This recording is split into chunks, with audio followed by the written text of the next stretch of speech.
Hi there, I'm Martha Van Dam, and this is Living Beyond.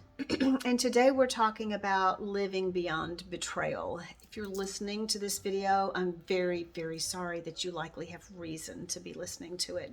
I believe betrayal is one of the most painful things that any couple can face, that any individual can face by him or herself, and that as a couple, that any couple can have to deal with. So I'm sorry that you have reason to listen to this video. At the same time, I'm so glad you're here. Video number one, this is today. Video number one lays the foundation for all of the work that you will do as you work on healing from the betrayal you have dealt with, as you help yourself to make decisions, as you move forward in or out of your relationship. And it is also the foundation, if you choose to be, whether you're in or out of the relationship, it's the foundation for you that you will use to choose to move forward in your health, in or out of the relationship. So this is so important. Today, we're going to talk about two things in very brief order, brief time. One is letting go, and the other one is holding tightly. Letting go and holding tightly. And first, we're going to talk about letting go. There is something that in order for you to move through this and move through it in a healthy way, where you come through stronger and more confident and secure in yourself and in your relationship, one thing you absolutely positively must let go of. And that is trying to do something that is completely impossible within your relationship. I'm almost there. The reason that it is so important is because this thing is that I'm asking you to let go of is so impossible. If you are spending your energy and your focus on doing this impossible thing, you will simply be wasting your energy and you will be exhausted. And that thing that is impossible for you or me to do, that we absolutely must let go of if we're going to move forward, is you must let go of trying to manage or control the other person's choices, their behaviors, their thoughts, their emotions, their desires, their actions. Whether you are the person who has been betrayed or you are the person who has been the betrayer, in either case, you must let go of even attempting to control your partner. What does it look like? If you are the person who's been betrayed, it looks like trying to manage where they are, how often they're talking to you, who they are talking to, how much they're letting you see, whether or not they're getting counseling, whether or not they decide to stay or go, whether or not they decide to seek a divorce. Whatever it is that they're choosing to do, it is not your job to try to control them. And the most important reason in this is that it's an impossible task. We cannot control each other. If you are the person who has been the betrayer, people who have been the betrayer tend to want, at least in my experience in my office, tend to want to control their betrayed partner in this way. They want to hurry up their healing. They want them to get to a place of forgiveness fast. They want to manage how much emotion the other person experiences or shows. They want to manage whether or not that person stays or leaves. You see, we start this business of controlling attempting to control one another, and it becomes just a way of life.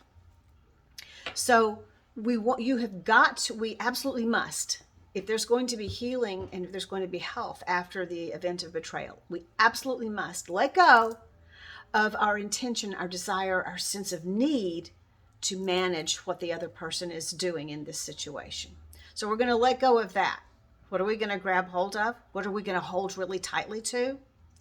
We're going to hold tightly to managing ourselves.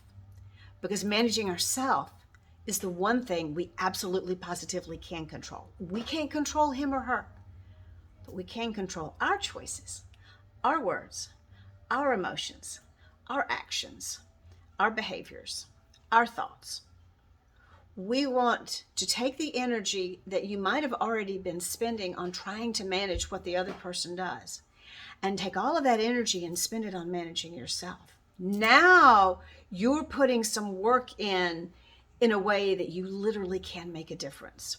Let me give you an example of why this is so important, an analogy. If you were in my office, there's a wall behind me. It's a great big peach colored wall. It's a big old thing. It would be quite impossible for me to decide, or quite impossible for me to move that wall with my head, right? I could think about it all day long. But if I decided that I'm going to move that wall with my head, I am now deciding to do an impossible task. When I make movement toward that, I'm going to start pounding that wall with my head. This is such a ridiculous example. You know, listening to this, you know that's stupid and you almost probably feel like you're wasting your time. But please stick with me. If I keep trying to push that wall with my head, eventually what's going to happen is I may end up with a little bit of a dent in the wall, and I will surely end up with a headache.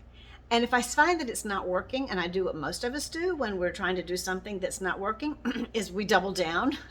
So if I find that it's not working and I just double down and I start hitting the wall with my head even harder, now what's going to happen? My headache's going to get worse. The wall is not going to move. I'm probably going to get bloody.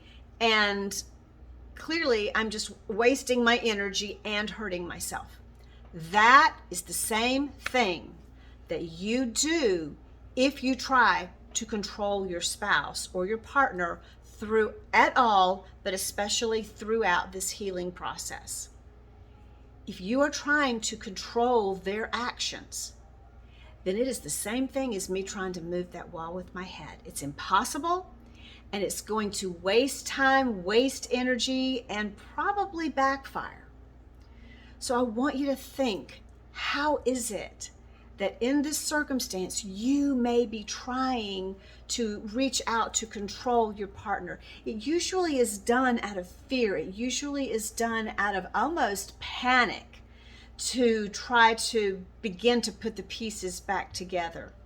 And it looks like lists of things that telling your partner that they must do or they cannot do.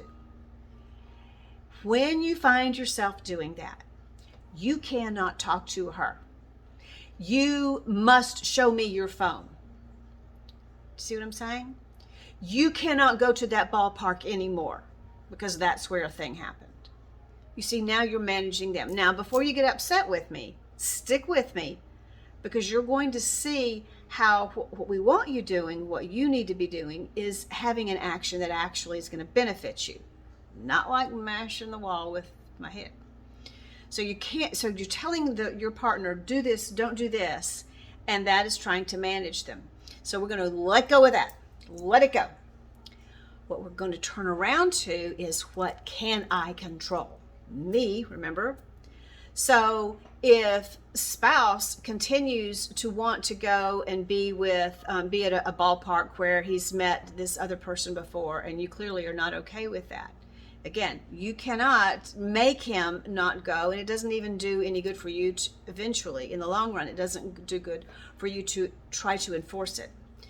But you can take that same scenario and you can say, how can I control myself? And the way you control yourself is by, in this scenario, this is just the him going to a ballpark scenario as an example. The way you control yourself is, you can go to that ballpark. Not a problem. You get to make your own choices, but I won't be here when you get back. See, that's you controlling you. You look at what you can do that empowers you to be strong, for there to be healing. If you're concerned about your partner thinking that he needs to go get counseling or she needs to go get counseling, instead of pushing that, then what you want to do is let go.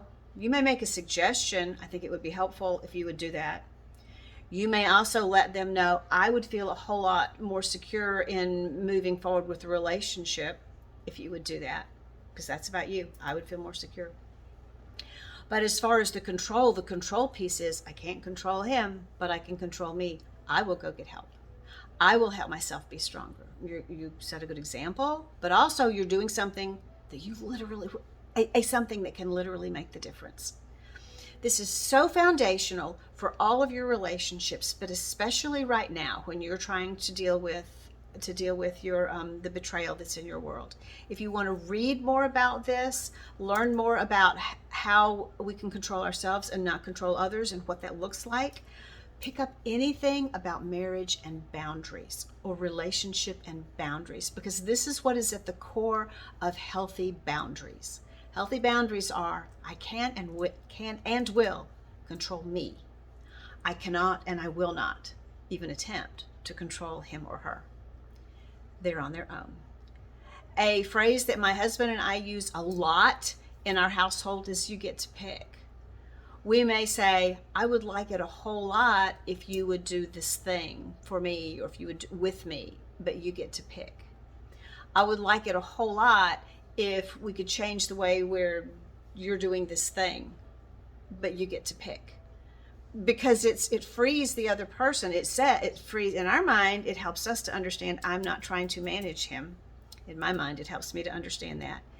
And if I'm dealing with my husband, what he hears is, I have enough respect for you as an individual to believe that you will make your own choice and that you can make your own choice, and I'm not trying to control that. When we free each other up to take care of, to respectfully manage our own decisions, huge beginning peace and beginning to bring respect back into the relationship and create an environment where healing can now happen. Okay, again, I'm so sorry that you're having to deal with this. This piece of managing ourselves, taking hold of that and using all of our energy to manage ourselves and letting go of the attempt at managing the other person is so important. It is so foundational. And you will see that if you're working with a counselor, if you're working with me, you would see how this would be a thread through everything we do. So look into your days. Start asking yourself, how do I try to manage my partner? And how can I better manage myself? When you're looking at managing your partner, something to look at is the words that you use with them. Do you find yourself saying, you need to, you've got to, you have to, you absolutely must? Look for those. In fact, see if you can fill in the blank with those phrases. See if you come up with answers. And what you need to fill in the blank. Whatever you've come up with is a place where you're very tempted and you're very close to trying to control your partner with that particular thing. So watch your language, watch your thoughts, watch for when that's coming out, and you'll be able to see where it happens. You don't need to wear that. You don't need to talk to that person. You don't need to be on your phone while I'm sitting here. See, that's all. You. Me is, I'm not going to sit in the room while he's on the phone with someone else. Clearly, I don't feel wanted. I don't feel important. I don't feel a part. So I'm not going to be a part of this. I'm going to take myself elsewhere. It's managing me. I will manage me. I will not manage you. Okay, I'm going to let you go, and I want you to think about this. It's kind of a deep topic. Read anything that you can on boundaries, and come back for session number 2, which is going to be about managing the pain and the emotions. See you soon. Thanks, and bye-bye.